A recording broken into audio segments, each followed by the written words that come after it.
Welcome, welcome. Welcome everybody to the Power Series. I'm going to let a few more people continue to join in with us today.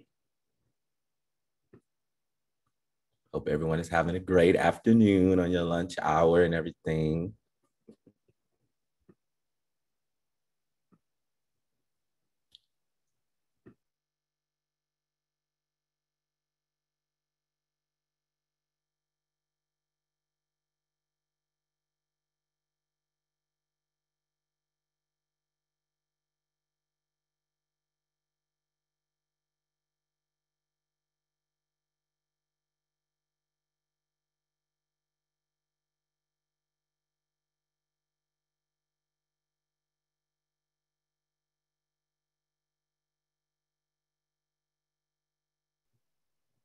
For all the people that's joining in, welcome, welcome to the Power Series.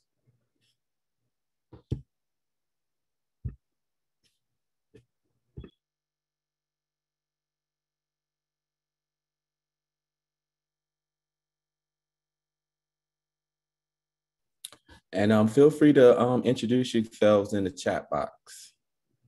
We'd like to get to know and see who's all here with us today.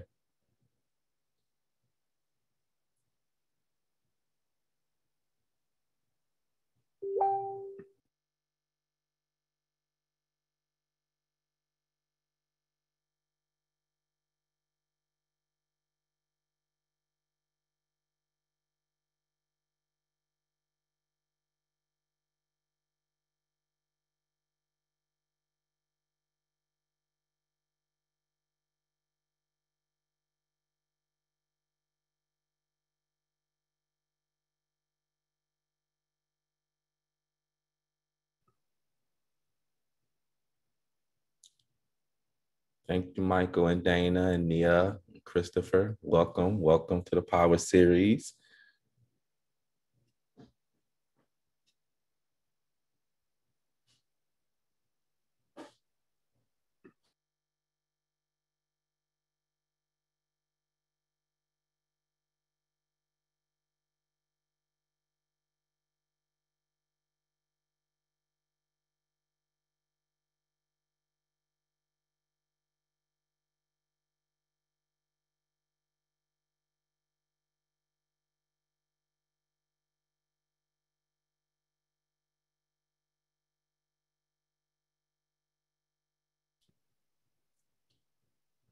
Welcome, welcome for everyone who's joining us. We're going to give it a few more minutes before we start today's webinar.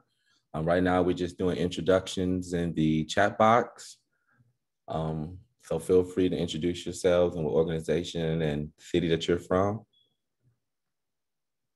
And thanks for everyone who's introduced themselves so far.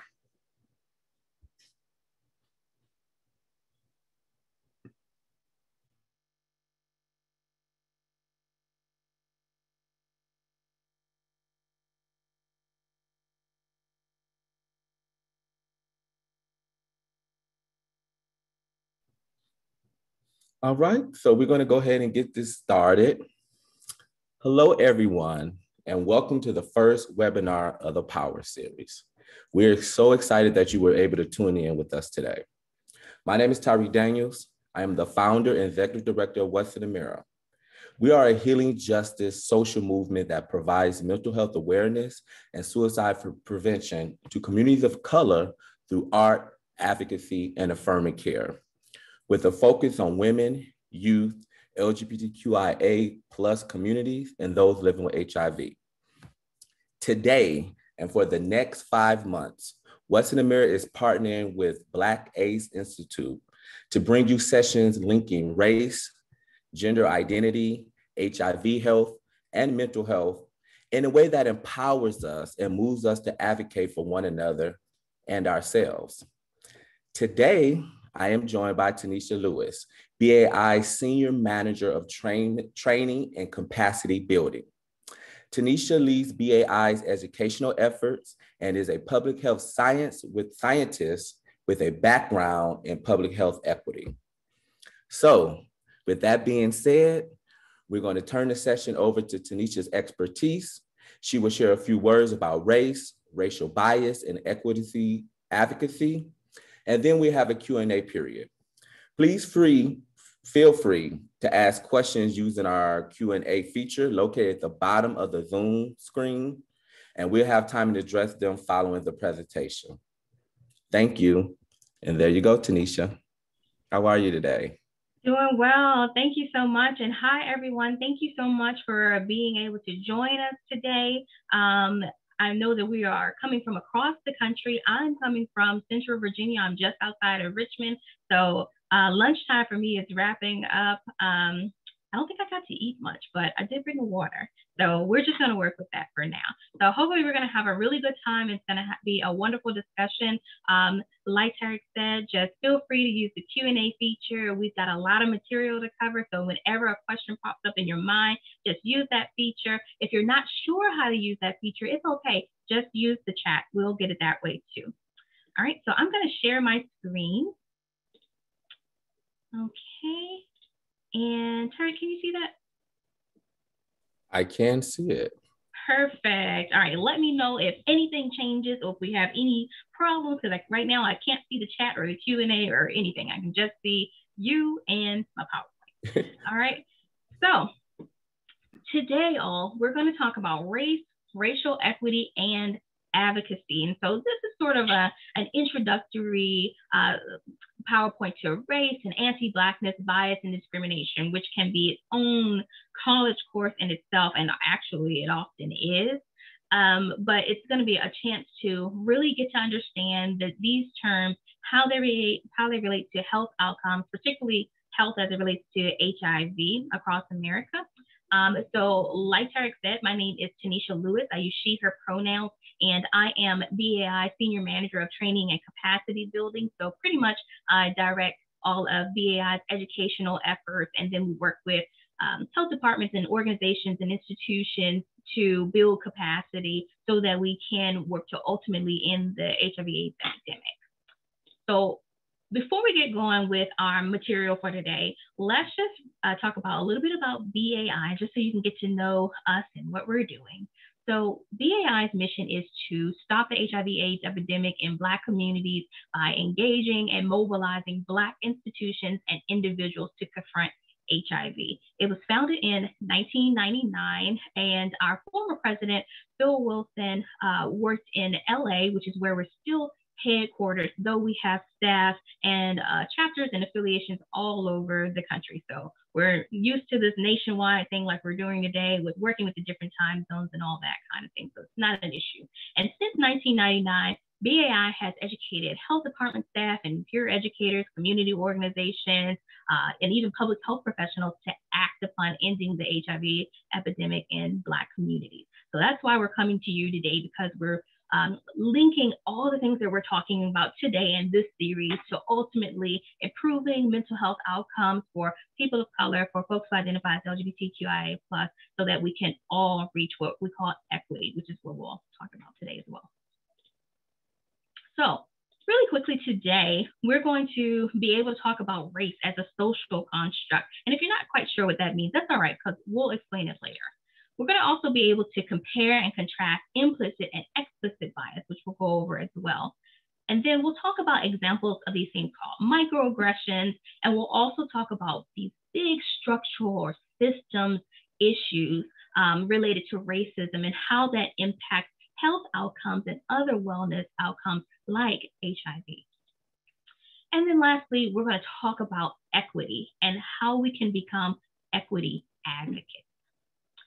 So we're going to first start with the idea of race and bias.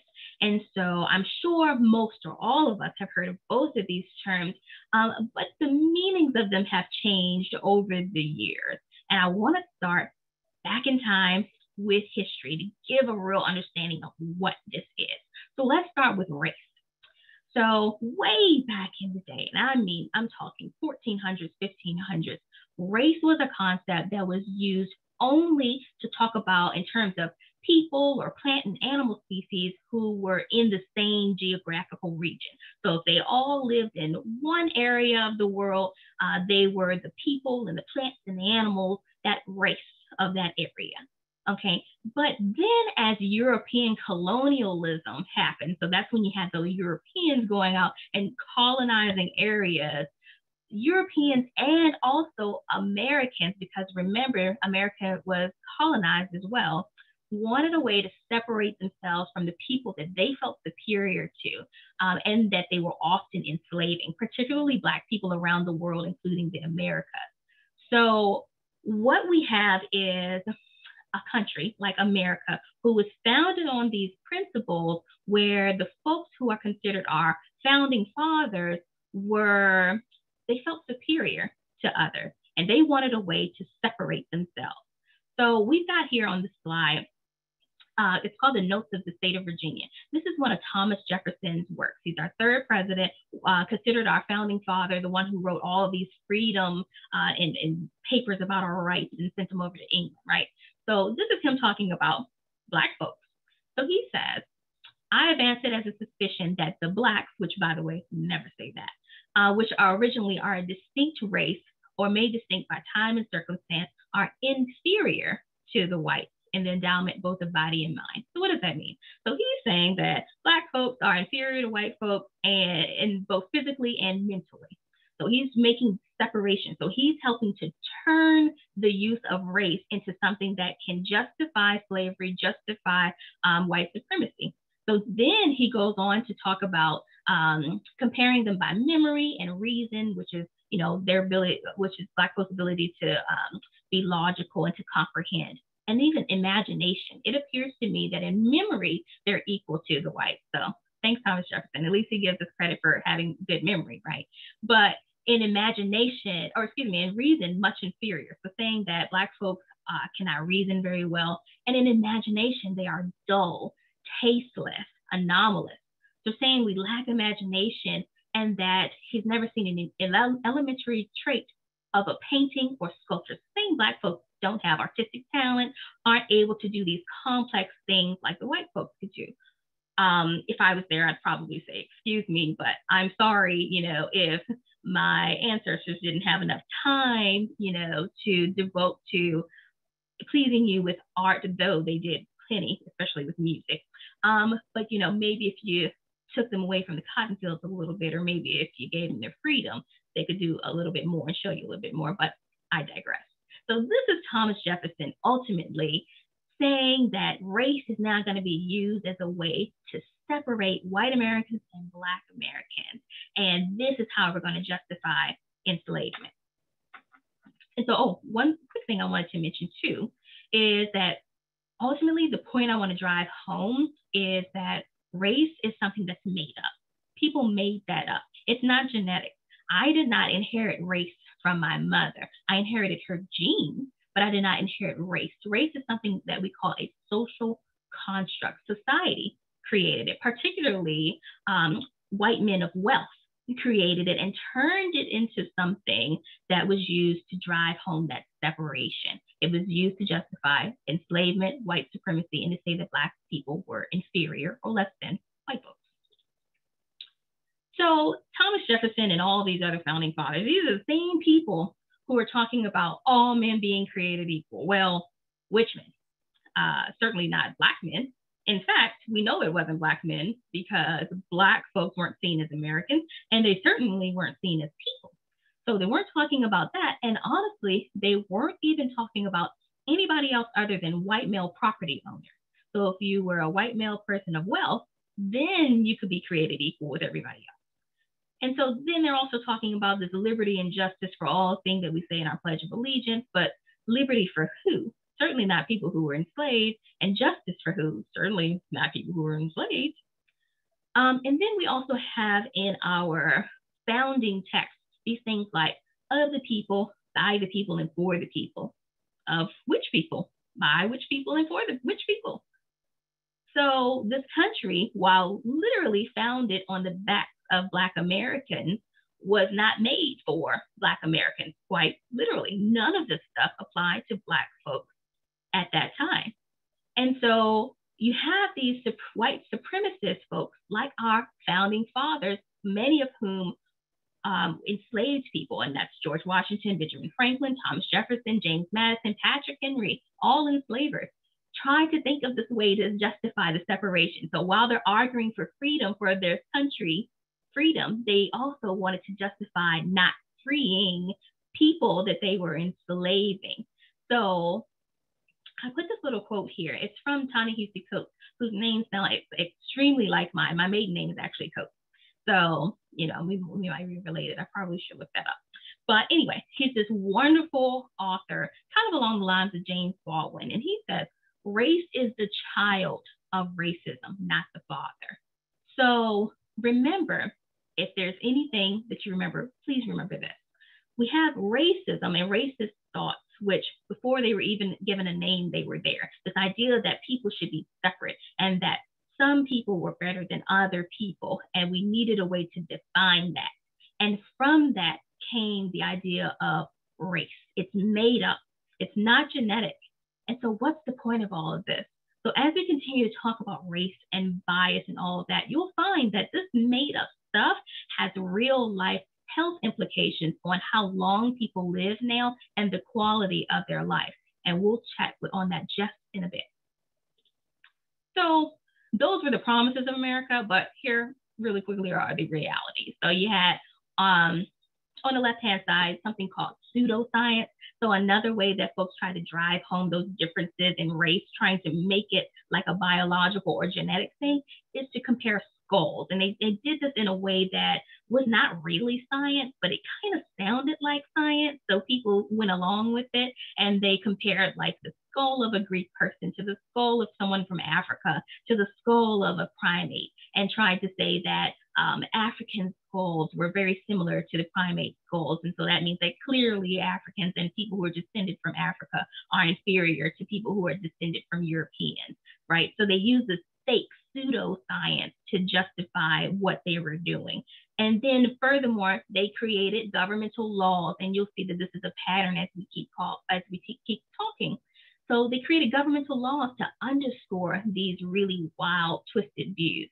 So you've got somebody named Elizabeth Key, and she was an enslaved biracial woman who sued for her freedom here, where I am in Virginia, because her father was white. And in English law at that time, this was in the 1650s, whatever your father identified as is whatever race you belong to. So her father was white, so she sued because she said she should not be enslaved because her father was white, and therefore she was white. And so she actually won that case. But what did Virginia do? So that was 1656. And 6 years later, Virginia enacted a law called hereditary slavery, which meant that the status of the child was determined by the mother. So therefore, whatever, if the mother was enslaved, then that meant the child was enslaved. So we had oftentimes scenarios, and I'm sure you know, that people who enslaved others would sexually assault or rape their female people who were enslaved, and a child would result. So this is a way to keep slavery going, keep that going, because the child was not considered white. The child was considered enslaved. So doing all of this stuff, the separation of races, driving home the fact that people who are Black or color are inferior, all of that had severe effects. And I just want to keep driving that home because it'll all come together in just a bit. So then when slavery ended, that was not the end of unfair systems, but we'll get right back to that. So then we have the idea, we talked about race, but we have this idea of implicit and explicit bias. So what the heck is that? So explicit bias, if we shift gears just a little bit, is this really obvious kind of bias. It's going to an apartment landlord or property manager and them saying, oh no, you are Black, you're a person of color, we don't rent to your kind of people. That's really explicit. That's that stuff we see on TV a lot, those TV shows and movies that are set in the 60s and all that. That's explicit bias. Then you have a trickier kind called implicit bias. That's implicit, it's internal.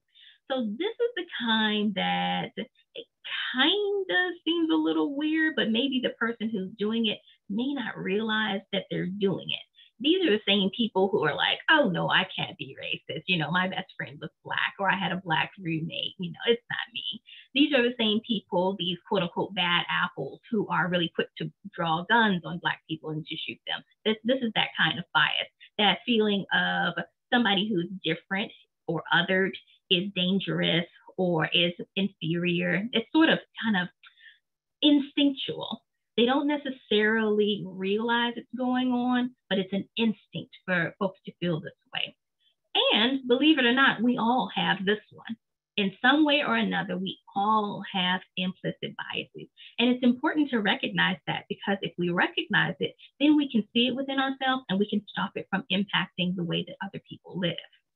And one way that we can check it and recognize it is this implicit association test.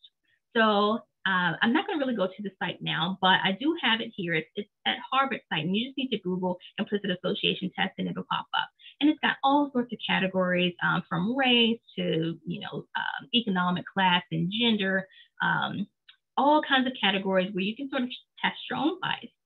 And believe it or not, it shows you examples, faces of people, and it gets you to really quickly respond to that, whether you think that, they are equal to the idea of being good or equal to the idea of being bad. And after a while, it becomes sort of instinctual that you hit these buttons. And at the end, it has become so instinctual that you really hadn't realized it, but your implicit bias has been measured. And it can be really shocking. So if you do this and you get a shocking result, don't feel bad. Just know that we all have implicit biases. For me, I found out my very first time doing this that I actually had an implicit bias against myself. I tried the race one, and I was more inclined to associate white Americans with being good and Black Americans with being bad, instead of a 50-50 sort of thing like I thought that I would. And that just comes from these generations of folks from the 1600s on down, driving home the fact that Black Americans and that people of color and people who identify as any other way than the majority are bad. So it's important to recognize this. It's important to know that history that we just went through, and to test this in yourself and to see it in yourself, so that when it comes up, you can overcome it, and it will not negatively impact the people that you're interacting with or yourself. So we talked about race and what that meant. We talked about bias and implicit bias. So there's a small subset of implicit bias, and they come out in the form of microaggressions. So these are the things that are rooted in these negative stereotypes, and are rooted in that historical stuff, all that fake science and everything that's been passed down through the generations, everything that we see in entertainment that we read. These are what comes out, or what come out of that. So I'll give you an example. You've got a few up here on the screen that you can read, but it's not just happening to anybody else. It's happening to us too. So for me, I often see it probably every couple of weeks. I may be at the grocery store or in some public parking lot where I'm walking past a car. And for my experience, it's always been someone who appears to be a white woman who, when I walk past the car door, I can either see the person move their hand over and lock the car, or I can hear it. I can hear the car door lock. So if I'm walking by, pushing my grocery cart to load up my car with groceries, I'll hear the door click, as if to imply that I may be a danger or something. I've been told that my name is exotic. That's a microaggression. I've been told that I need more exclamation points in my emails to make my emails seem happier. That's a microaggression, because that gets that to a stereotype that Black women are either these exotic figures, either we're dangerous, or either we're angry. And then, because of the way I look, because I have light skin and my eyes happen to change colors, I've also been told that my ancestors must have been naughty. That's a real microaggression, right?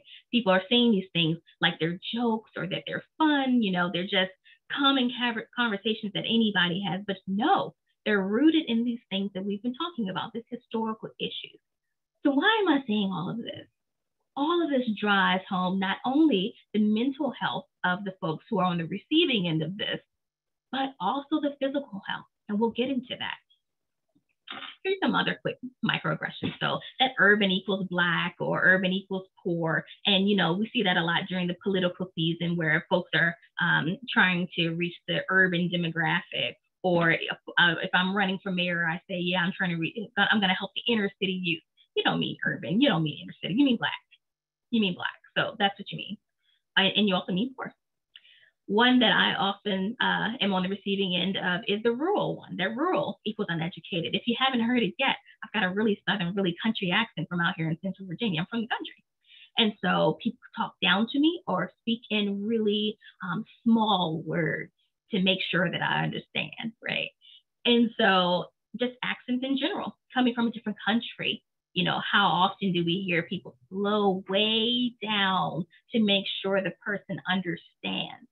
Where the person who's coming from the foreign country probably has a doctorate or some really good education, probably more so than that, right? In a lot of situations. So we shouldn't do that. That's a microaggression. And then you've got the idea of these people and those people and you people and separating yourselves from the others. All of these are common microaggressions that we see and when we read and when we watch TV and even when we interact with other people. And we should be careful about that and make sure we check those at the door. So all of these things get at this idea of racial equity and why we need equity. But in order to talk about that, let's talk about first what that means.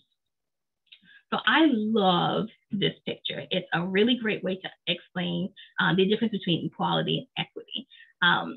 The language has changed because the knowledge has changed. Let's say we are in the situation where 4 people need a bike. And we're doing our Oprah thing. You get a bike, everybody gets a bike. So we give them all equal bikes because, hey, we're down, we're woke and all this, like, you're going to get a bike, everybody's going to get a bike. We're going to get everybody equal bikes. Everybody's equal. Well, if we have this first person here who utilizes a wheelchair, giving that first person an equal bike compared to everybody else doesn't really serve that first person's needs. That person utilizes a wheelchair. So if that person has no function in their legs using this kind of bike, it doesn't meet their needs. The second person appears to be relatively taller than maybe most folks in the area. So this kind of bike won't work for them. This third person seems to be average compared to most people in the area. So that bike may be fit. And then this fourth person appears to be relatively smaller than most people in the area. So this bike does not fit either. So that's equality, giving everybody the same thing, everybody having the same thing. Well, that's not the case in society, in real life. Martin Luther King Jr. said it is super cruel. Well, he didn't use super, but he said it is cruel to tell someone to pull themselves up by their own bootstrap if they never had any boots. So imagine the life of people who are descended from folks who were enslaved. Their family goes from hundreds of years of being enslaved to 100 years of governmental policies restricting them from having the same rights as everybody else, or doing anything to make up for the fact that their ancestors were in chains for a couple of centuries. And then all of a sudden you say, hey, you just got to make something of yourself. Just, do better. What's wrong with you? Why don't you have all this money? Why don't you have the same amount of money? Why aren't you as healthy as everybody else? Why don't you have as good education or as good of health care? Why are you all dealing with high rates of HIV and high rates of cardiovascular disease and asthma and everything else? What's wrong with you? Well, that's because no one ever instituted equity. No one has gone to the lengths to provide folks like Black Americans, like folks who identify as LGBTQI+, like these other populations who are coming into a space where they have typically been othered. Nobody has ever provided any of us with the resources that are needed in order to succeed. Nobody has ever provided us with the resources to meet our needs, like this bike situation. And that's equity. And that's what we're going to advocate for.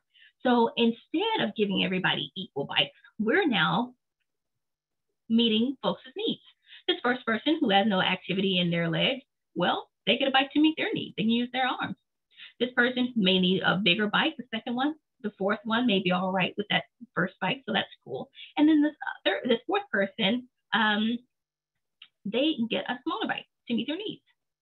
Equity is all about meeting the need. And in terms of racial equity, we need to think back to that long, difficult, complex history, and we need to actually move resources to meet folks' needs.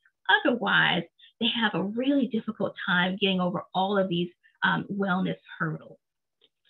So a quick definition is when we finally meet racial equity, that's going to be when race is no longer able to predict life outcomes and when outcomes for everybody is improved. Right now, race can really do a good job of predicting how long people live and how well people live. In Richmond, Virginia over here, people who live in the primarily Black and lower income east end of Richmond live 20 years less than people who live on the primarily white, affluent west end of Richmond.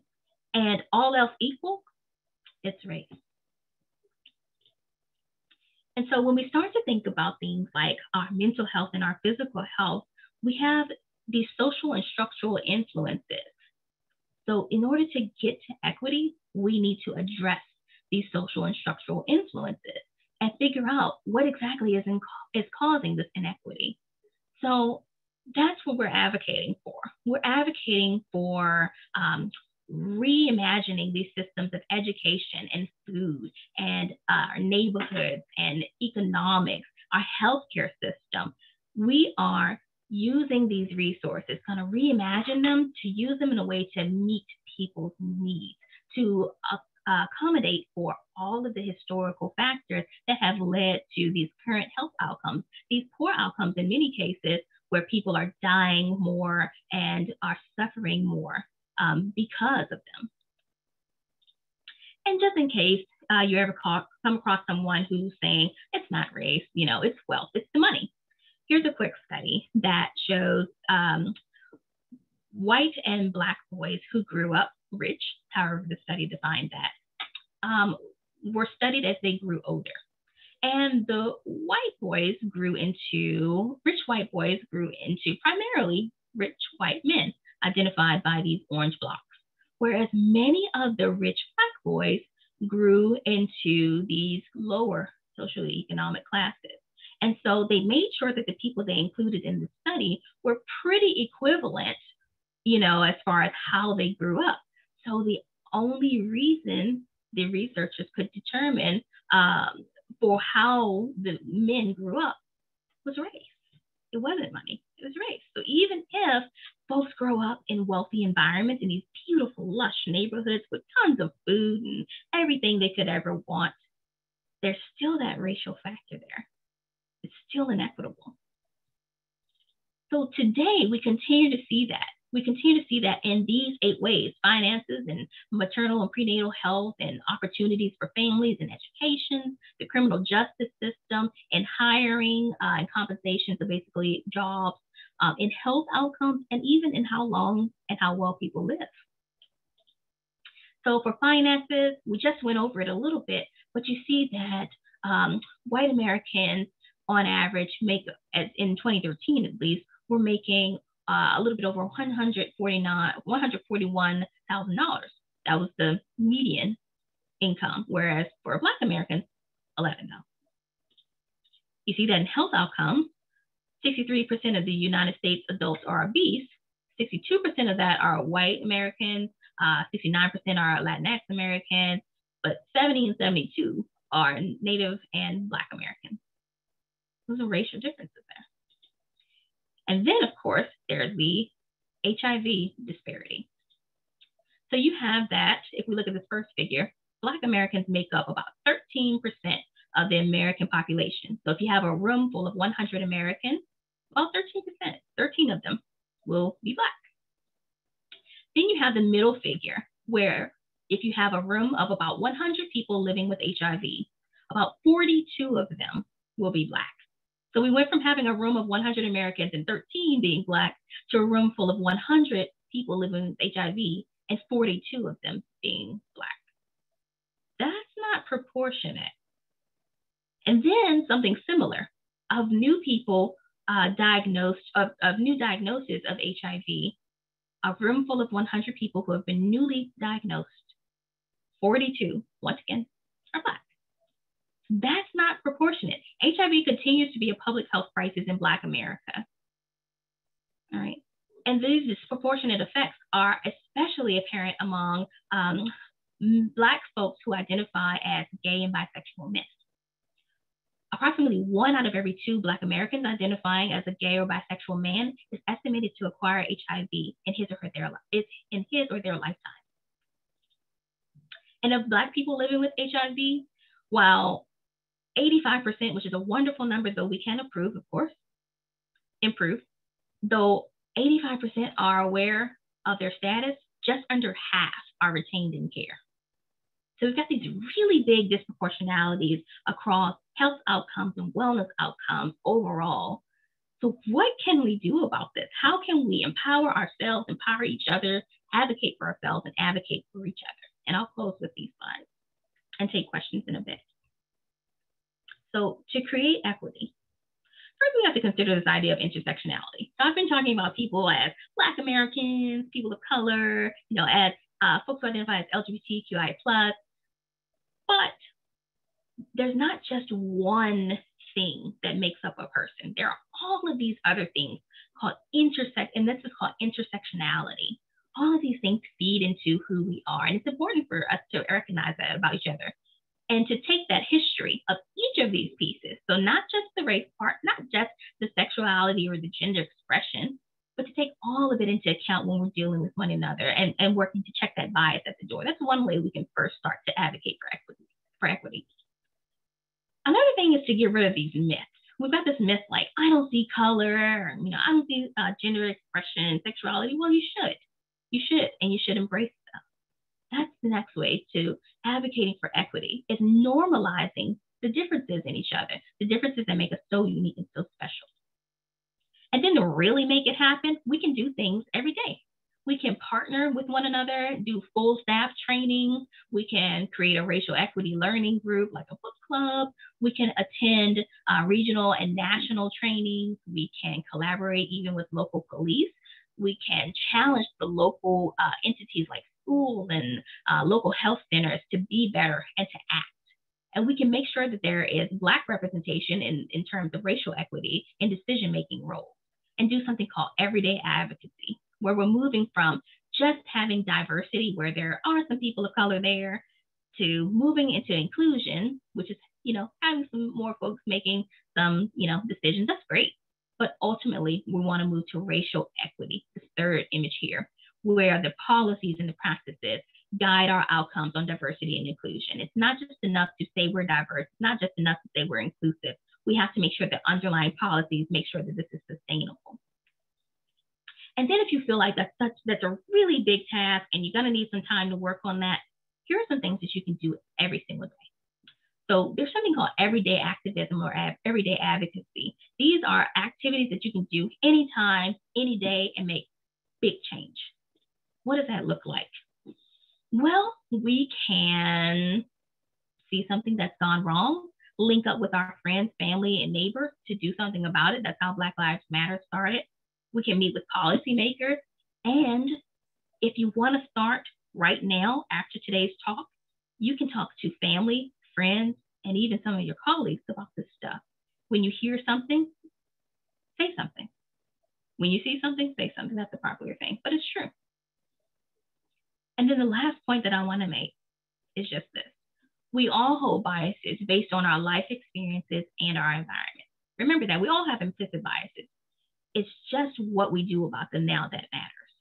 So we may not have started these issues.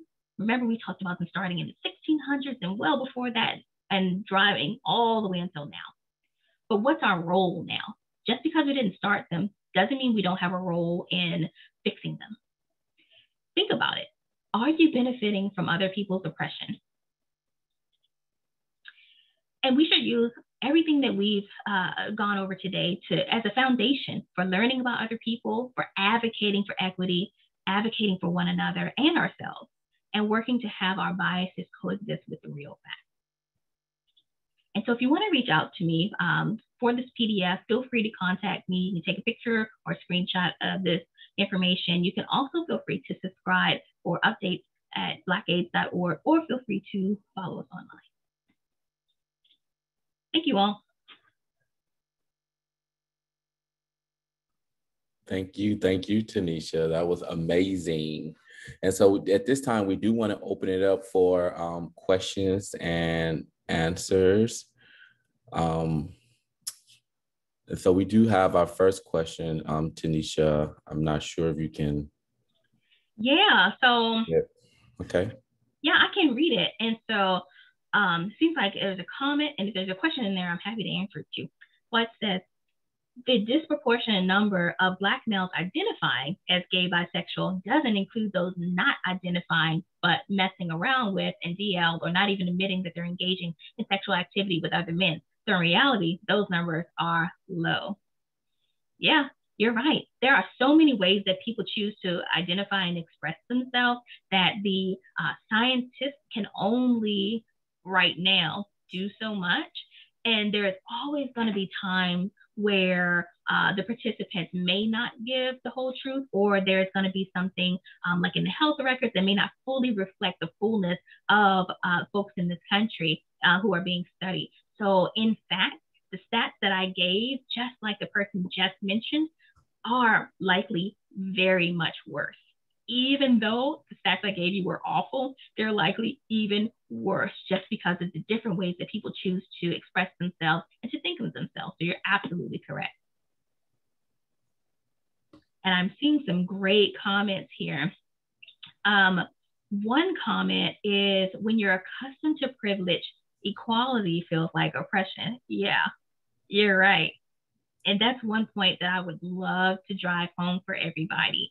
So we've got this thing going on in our country, and we've had it going on forever, but specifically the past few years where, and I'll be really candid, certain folks who are tend to be privileged, and a lot of times when we're talking about race, it tends to be the majority population, so white Americans, feel that giving that equity, so, helping folks by offering those boots that we talked about, is really taking something away from them. But I know there's a really famous quote that says, a rising tide raises all ships. And it's true.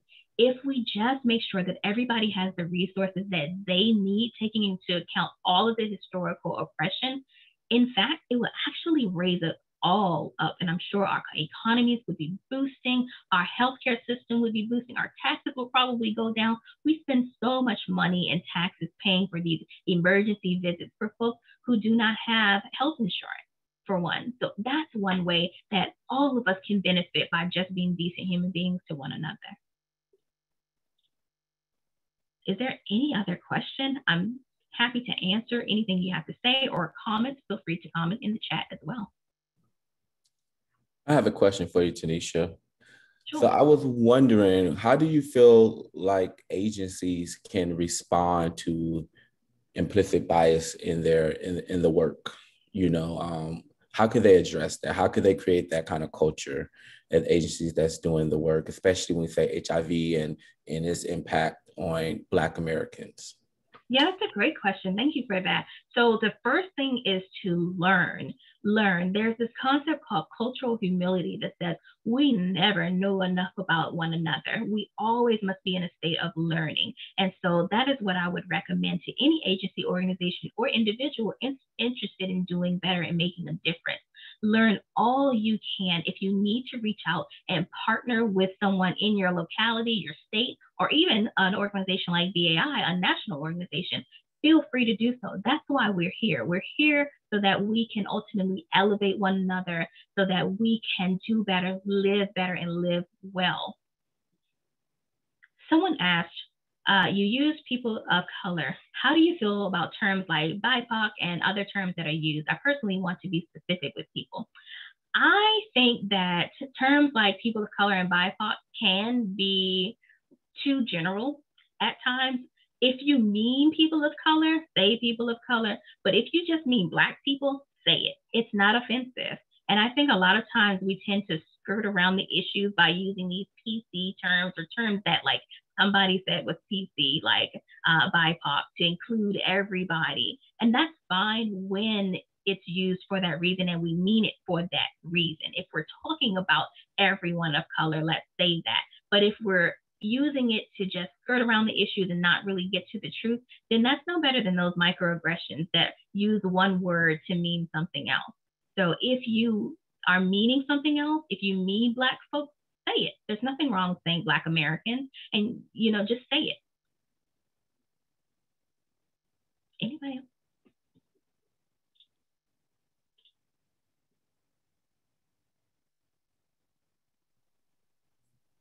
Got a message from Lyndon. Thank you so much, Tanisha. I thought it was a question that was in a Q&A. Thank you, Emma. Give it a few more minutes for any other questions. Yeah, and that BIPOC question, that is really a hot topic right now.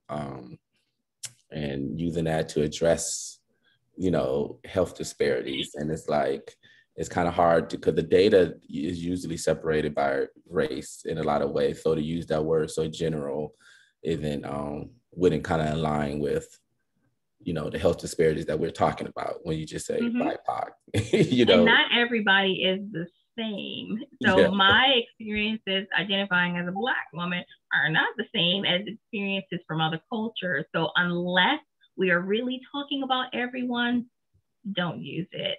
But if we are, for instance, I think I use it a couple of times when talking about everyone, then that's cool.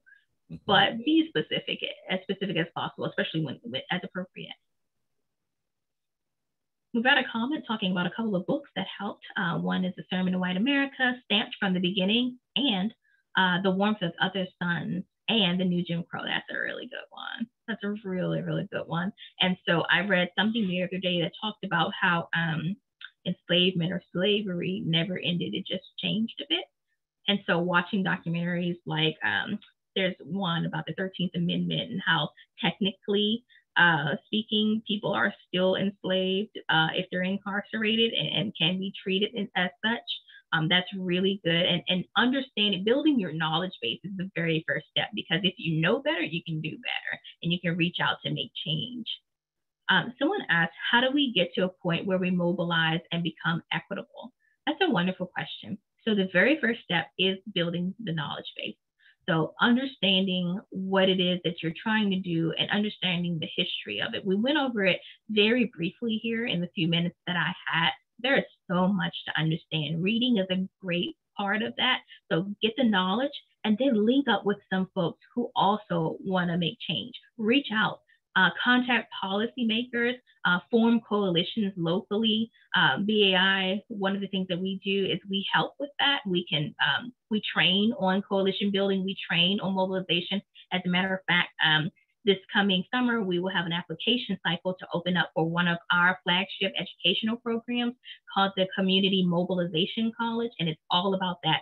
How to mobilize to reach equity, how to do needs assessments and logic models, and how to reach out to potential coalition members and policymakers and really affect that large scale sustainable change. And that's the key part of it. We can program our way through the rest of 2021, but what will we do to make things sustainable? That's what matters.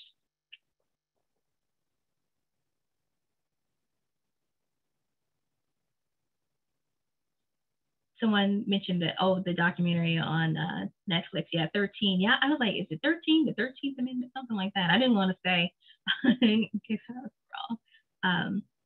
Ava DuVernay, I think, did that one. And then we had a comment that says, plus organizationally, ask where people with an equity or anti-racist practice fit in your organizational chart. Are they contributing to the decision-making process? Mm-hmm. That's really important. So if you're coming from an agency or organizational standpoint, make sure that the folks who are typically representing marginalized populations are the ones who are at the table leading the initiative. It's not enough to just say we want to do better, but then nobody representing the population of interest is at the table in decision-making roles. These people should be the leaders. They should be the presidents, the directors, and managers who are driving the initiative. And if they're not, then there should be some sort of reimagining of the organization, the team, coalition, or what have you. That's a great comment. So it looks like you have a few questions in the Q&A, Tanisha. Did you want me to read them to you, or are you able to see it? Either or, I can see them too. We've got one that says, how do we as Black Americans combat the stigma around colorism? That's a great question, one that I don't think any of us has the answer to yet. I know firsthand, as I'm sure most or all of us who identify as Black Americans do, the sting that colorism can have. I know where my privilege lies in being a lighter skinned Black American. And I also have felt the brunt of being a lighter skinned Black American from folks who are not the same shade as me. As a child, I was made fun of for being I was too white for my Black friends, their parents, and I was too Black for my white friends, so I was stuck in the middle. And then also you have this, of course, serious issue where there are lighter skinned Americans who feel superior to darker skinned Americans, and we have all of that. So I would argue that the first step to making change is continuing to educate. I feel like that's my answer for everything, but it all boils down to miseducation. And so raising that awareness and making it normal to address these issues, to be honest with it. I mean, I just gave you a really deep piece of my childhood just now, just because I feel so strongly about being open and honest and candid with one another about these issues so that we can finally address them and get to the root of things. But it would be talking with one another, whether they're your cousins or your friends, colleagues, anyone you see on social media, just being honest and not being judgmental, being open, but also just letting it be known how you feel about it and how you want to move forward. We have another one here that says, as a woman of color of Indian heritage, I struggle with my own racial experience in this country, specifically when I think about the racial experience of Black Americans. Do you have any advice about how to be authentic in my experience as a woman of color while wishing to advocate and being an ally to Black Americans? I love this question because I get this question a lot. And it's from folks who want to be themselves and be there for other people. Just be decent human beings. And quite honestly, I think that's my answer. Just be decent. Just be who you are. Continue to show the compassion for yourself and for others, and it'll come across. You can ask people if they need support. You can ask them how you can support them. What do they need in this time? And simultaneously, you can continue to read and educate yourself on all of the things that you're going through as a person of color in this country, as well as all of the things that other people are going through, the people that who you want to help. Then we have another question that's talking about, can you talk about mental health issues that may be different and result from intersection of Black and queer?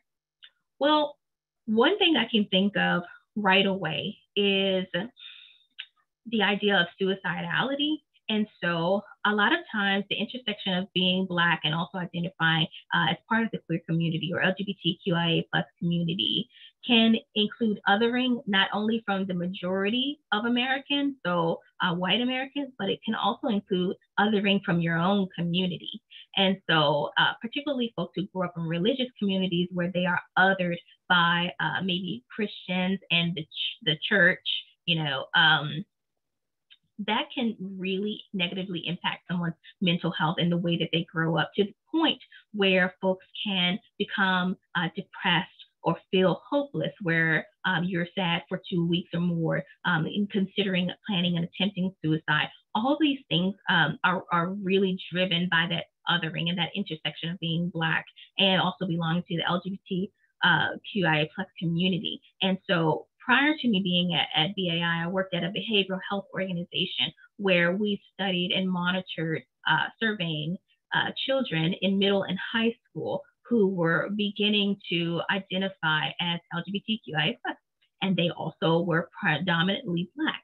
And they were really struggling mentally with hopelessness and suicidality, and they were being bullied, and they were being ousted from these communities that are supposed to be supportive, like church communities and school communities.